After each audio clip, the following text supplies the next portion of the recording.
বিসমিল্লাহির রহমানির রহিম। আসসালামু আলাইকুম। হ্যালো গাইস, আপনারা দেখতে পাচ্ছেন এখন বাজে সকাল 9টা 45 মিনিট। আমি কারণ বাজার সিঙ্গালে আছি।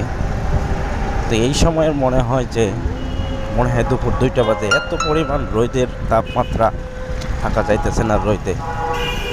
তো আপনারা কোথা থেকে ভিডিওটা দেখতেছেন আমাকে একটু কমেন্টে জানাবেন, ইনশাল্লাহ একটু শেয়ার চাই।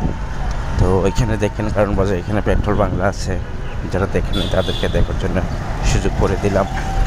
এবং এই যে আমাদের উপরে মেট্রো রেল, বাংলাদেশ সরকারের মেট্রো রেল, এই মেট্রো রেল যে মানুষ যাওয়া আসা করতেছে আপনারা দেখেন। তো হ্যালো বন্ধুরা, আপনারা আমার সাথে থাকবেন, সবসময় পাশে থাকবেন। আমার ভিডিওটা লাইক, কমেন্ট এবং শেয়ার দিয়ে পাশে থাকবেন। তো ইনশাল্লাহ আশা করি সবাই ভালো থাকবেন, আমার জন্য দোয়া করবেন, আমি যেন সুন্দর সুন্দর